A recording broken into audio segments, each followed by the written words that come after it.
My name's Ethan, I'm 41 years old, and up until a few months ago, I thought my life was as normal as it could get. I've been married to Sarah, who's 39, for the past 13 years. Together, we have two incredible kids, our 13-year-old son, Noah, and our 10-year-old daughter, Emma. We live in Austin, Texas, in a cozy house with a backyard that's perfect for family barbecues. I work as a project manager for a construction firm, while Sarah balances her time between being a stay-at-home mom and working part-time as a freelance graphic designer. If you'd asked me 6 months ago, I would have told you I was happy. Life wasn't perfect, whose is, but it was ours, and I was proud of what we had built together. Sarah and I had weathered plenty of storms before and always come out stronger. But lately, something felt off. Sarah had started acting differently.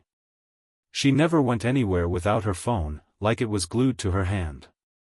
If I walked into a room while she was on it, she'd lock the screen so fast you'd think I was a hacker trying to steal her data. She also started going out more often, claiming she was meeting her friends. But when I'd ask about her plans, her answers were vague, and her details never seemed to match up. At first, I told myself I was overthinking things. Life was busy, after all. Maybe she was stressed with work or feeling the pressure of juggling everything at home. I even thought, maybe I'm the one who's been distant. But then, one night after dinner, she sat me down in the living room. The kids were upstairs doing homework, and the house was quiet except for the faint hum of the dishwasher in the kitchen. Sarah looked at me with an expression I couldn't read, a mix of nervousness and excitement. "Ethan," she said, her voice unusually bright, "I have something to tell you." "What's up?" I asked, leaning back on the couch. "I'm pregnant." For a moment, I didn't say anything. The words hung in the air between us, like they needed time to sink in. "Pregnant?" I finally said, my voice slow and uncertain. "Wow. That's unexpected." We hadn't even talked about having another baby in years. With Noah in middle school and Emma growing more independent by the day, the idea of starting over with diapers and sleepless nights had never crossed my mind. "How far along are you?" I asked, trying to keep my tone even. "Oh, just a few weeks," Sarah said quickly, a little too quickly. "It's really early." Her response didn't sit right with me. There was something in her voice, a slight hesitation, like she was picking her words carefully. I forced a smile and hugged her, telling her all the things a good husband should say. "That's amazing," I said. "We'll figure this out together." But as we sat there on the couch, with her resting her head on my shoulder, a strange unease settled in my chest. Over the next few days, I couldn't shake the feeling that something was off. Sarah's behavior, which had already been strange, now felt even more calculated. She seemed almost overly cheerful, like she was trying to overcompensate. But whenever I brought up the pregnancy, asking if she'd had cravings yet, or if she wanted to plan a doctor's appointment, she'd brush it off with vague answers. "It's still so early," she'd say with a laugh. "Let's not get ahead of ourselves." But that wasn't like Sarah. With both Noah and Emma, she'd been all about planning, doctor visits, nursery decor, even baby names. This time, she seemed almost detached. And then there was the timeline. She said she was only a few weeks along, but just a couple of weeks later, she started showing. Not just a little, but noticeably. By the time she hit what she claimed was the 12-week mark, she looked like she was closer to 16 or 18 weeks. It didn't add up. One morning, I decided to test the waters. We were sitting at the kitchen table, sipping coffee before the kids woke up for school. "So," I said casually, "have you scheduled your first OB appointment yet? I'd love to come with you, like I did with Noah and Emma." Sarah froze. It was subtle, just a slight pause before she lifted her coffee cup to her lips, but I noticed. "Oh, not yet," she said, forcing a smile. "They're so backed up with appointments these days." I'll call soon. Her answer felt rehearsed, like she had been waiting for me to ask.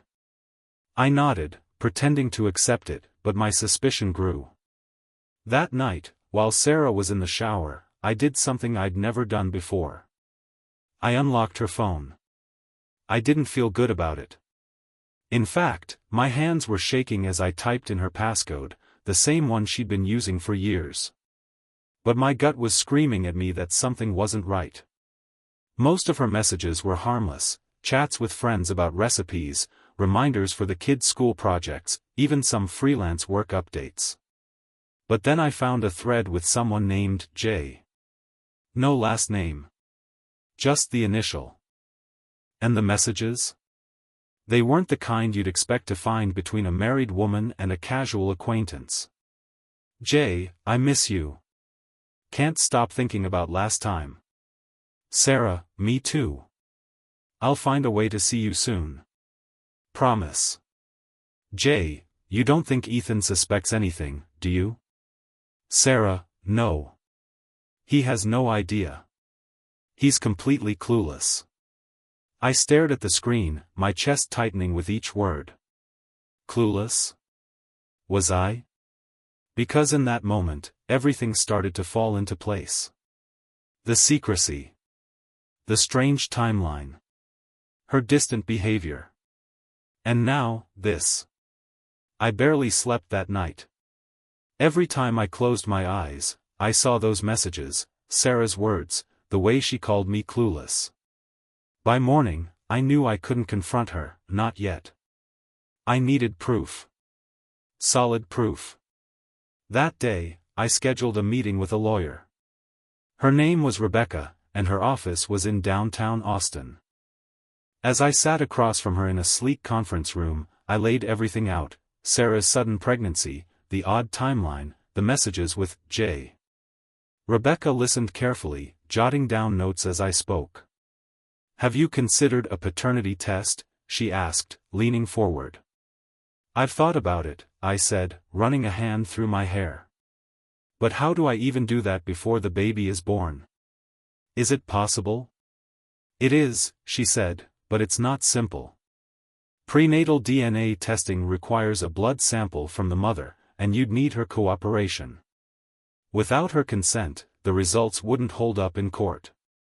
The most straightforward option is to wait until after the baby is born. Her words hit me like a weight. I didn't want to wait, I wanted answers now. But she was right. Rushing things wouldn't help.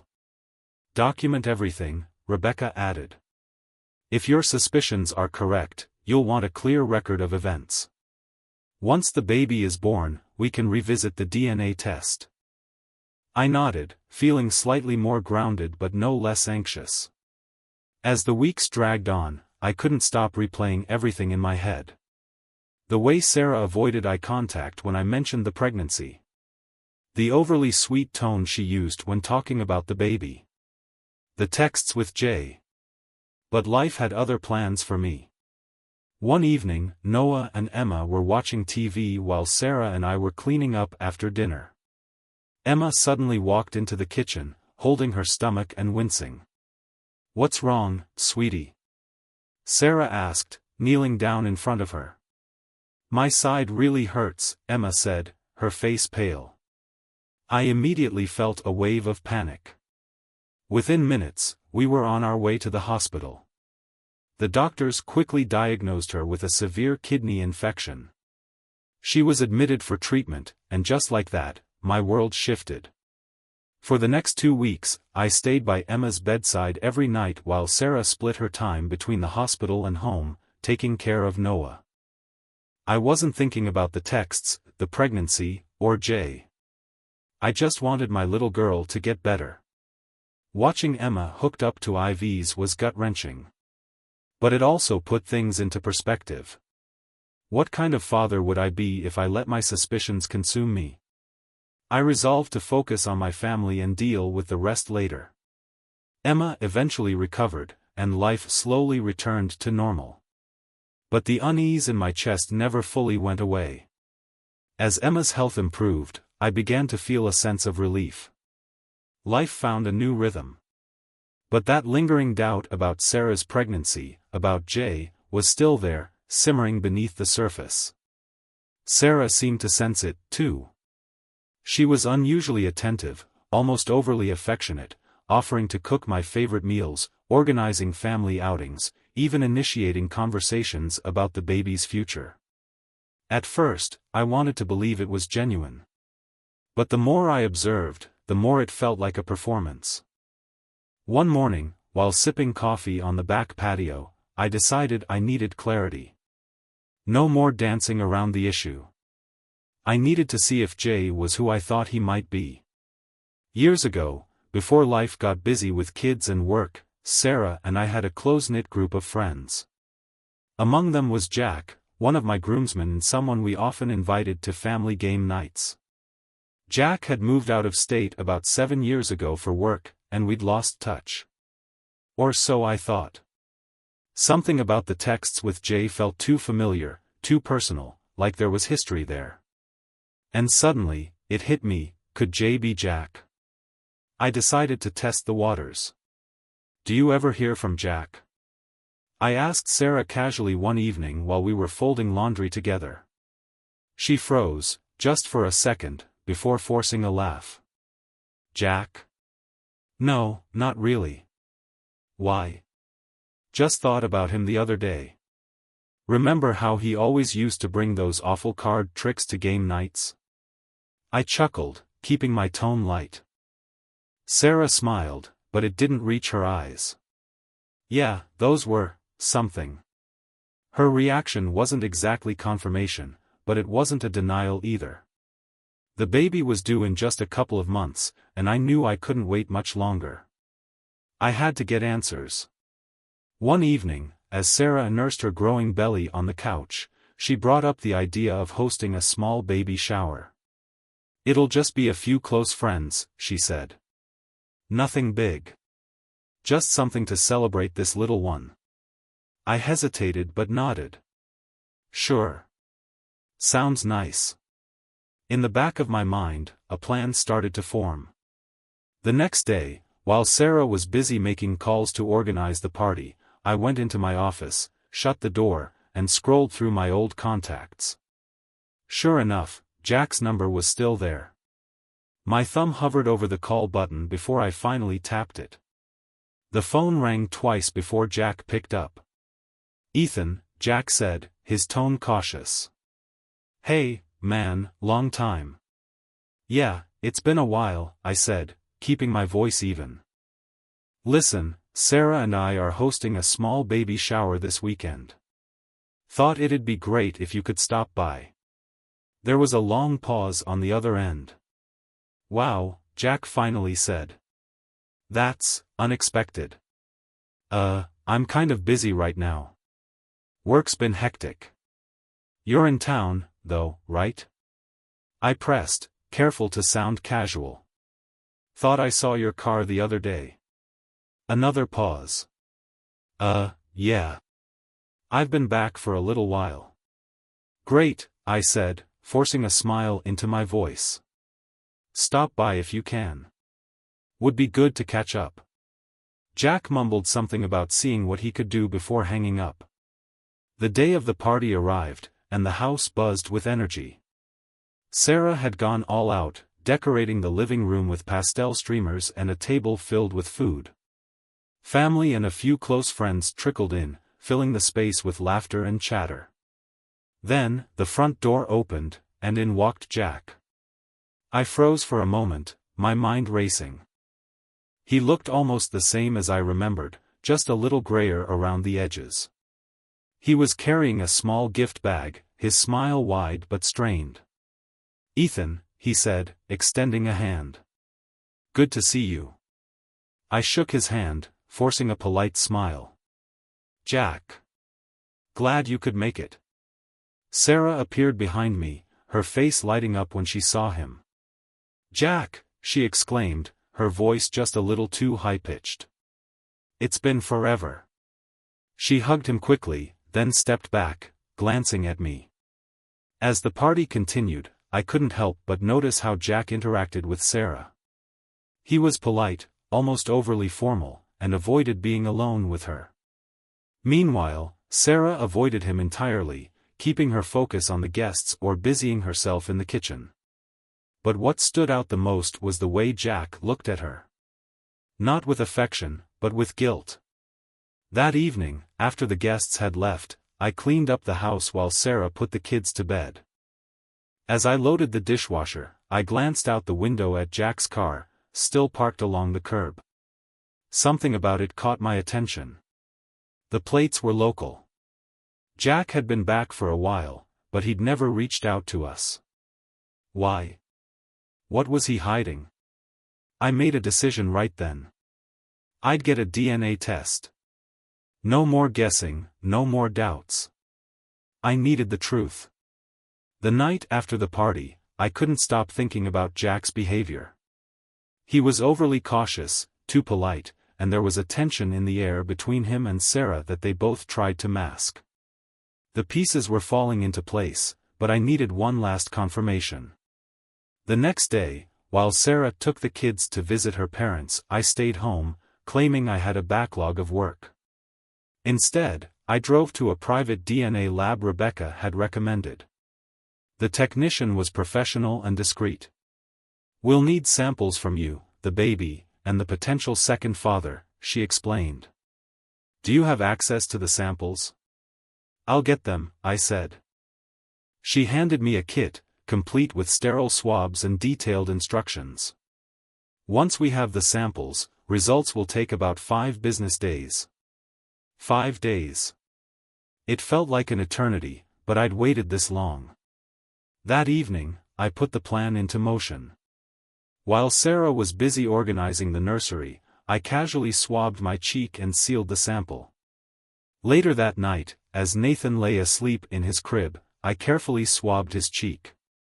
He stirred slightly but didn't wake. The final piece of the puzzle was Jack. The next morning, I called him under the pretense of needing help with a small home repair. "I noticed a leak in the kitchen faucet," I lied. "Figured you'd know how to fix it." Jack hesitated but agreed to stop by that afternoon. When he arrived, I handed him a toolbox and chatted casually while he worked. As he tightened the faucet, I handed him a drink and a paper towel, pretending to wipe down the counter. "You're bleeding," I said, pointing to his knuckle, where a small scratch had formed. "Oh, it's nothing," Jack said, grabbing the paper towel to dab at the spot. Once he finished, I took the towel, folded it carefully, and sealed it in a plastic bag as soon as he left. Now, I had everything I needed. The next 5 days were agonizing. I stayed busy with work and the kids, but every quiet moment brought the same thought: what if I'm right? On the 5th day, an email from the lab appeared in my inbox. My hands trembled as I clicked it open. The results were clear: probability of paternity, Ethan 0%. Probability of paternity, Jack 99.99%. I stared at the screen, my breath catching in my chest. The truth was undeniable. Jack was Nathan's father. That evening, after the kids were asleep, I sat Sarah down in the living room. The DNA results sat on the coffee table between us, the lab's logo glaring back at her. "What's this?" she asked, her voice shaky. "Open it," I said, my tone steady but cold. She hesitated, then slowly unfolded the papers. As her eyes scanned the results, her face turned pale. This can't be right," she stammered. "This has to be a mistake." "It's not," I said firmly. "The facts are there, Sarah. Nathan isn't mine. He's Jack's." Tears welled up in her eyes. "Ethan, don't lie to me," I cut her off. "How long has this been going on? How many times did you see him behind my back?" She buried her face in her hands, her voice muffled as she sobbed. "I never wanted this to happen. Jack reached out months ago, and I don't know, it just happened." "It didn't just happen," I snapped. "You made a choice, Sarah. You lied to me, to the kids, and now you expect me to just, what? Forget it? I was scared, she admitted. I didn't want to lose you. I didn't want this to destroy our family. Destroy our family? I said, laughing bitterly. You already destroyed it. The next morning, I met with Rebecca to initiate divorce proceedings. Custody arrangements for Noah and Emma were straightforward. We agreed to share joint custody. As for Nathan, the court legally recognized Jack as his father, making him responsible for child support. Sarah moved out of the house and in with her sister, taking Nathan with her. Jack, from what I heard, made a half-hearted attempt to step up, but his involvement was sporadic at best. For me, life became about rebuilding. I moved into a modest apartment near downtown Austin, creating a cozy space for Noah and Emma when they stayed with me. I started seeing a therapist, someone who helped me process the betrayal and find my footing again. You're stronger than this moment, she told me during one session. Take your time. Heal. Rediscover who you are. Months passed, and slowly, the pain began to dull. I focused on my kids, on my work, and on myself. I picked up old hobbies, woodworking, running, even photography. One day, while jogging along the river, I paused to catch my breath. The sun was setting, painting the sky in brilliant shades of orange and pink. For the first time in what felt like forever, I felt okay. The betrayal had left scars, but it hadn't broken me. Life would move on, and so would I.